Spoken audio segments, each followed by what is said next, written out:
When you hear Stuart Young and Keith Rowley talk and Gary Griffith, I want you to understand that they have no idea what they're talking about.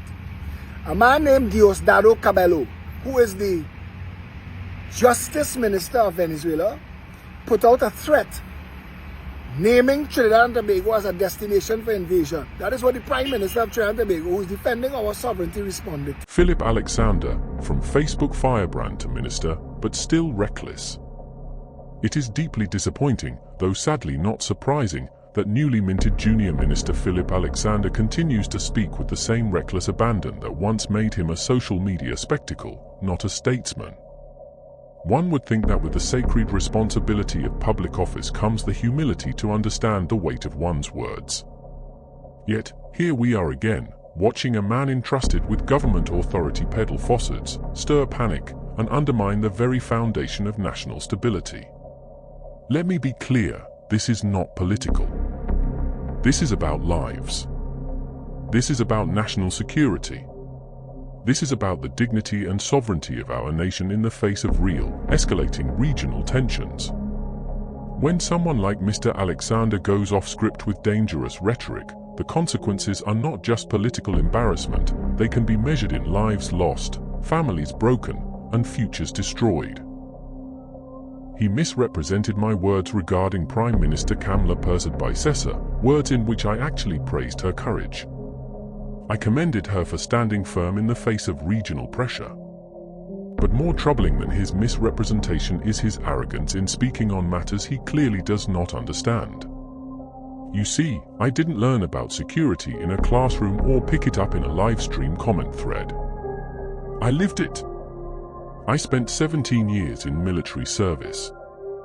I have stood under the UN flag in international conflict zones. I've served this country as a national security advisor, commissioner of police, and minister of national security. These aren't just titles, they're experiences carved from real-world crisis, sacrifice, and leadership. So when I call for calm, for diplomacy, for measured action in dealing with Venezuela, it's not out of weakness, it's out of wisdom. I have seen what war does.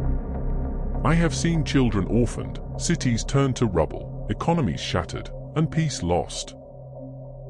If you've ever stood on the brink of conflict, as I have, then you know that peace is not just a dream, it's a duty. Years ago, when Venezuelan patrols began harassing our fishermen, I didn't send boats and bullets. I sent words. I sat down with their leaders and brokered a bilateral agreement. It worked. It saved lives. But it was allowed to die in silence when the next government chose arrogance over dialogue. And now, we hear Mr. Alexander, who now serves under the honorable leadership of Prime Minister Persad-Bissessar, blustering about national security matters as if shouting into a camera is the same as standing in a war room. His comments are not just ill-informed, they are dangerous. They disrespect every military officer, every diplomat, and every citizen who depends on thoughtful leadership in times of tension. They also disrespect the very ministers who should be speaking on our behalf, the ministers of defense, foreign affairs, and the Prime Minister herself. His comments signal disunity to the Venezuelan government and cast doubt on our ability to speak as one voice. That alone can be seen as a provocation, and we cannot afford that.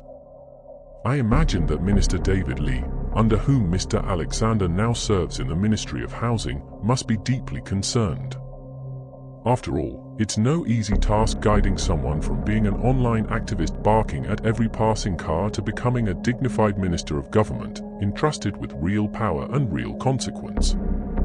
Thankfully, cooler heads prevail.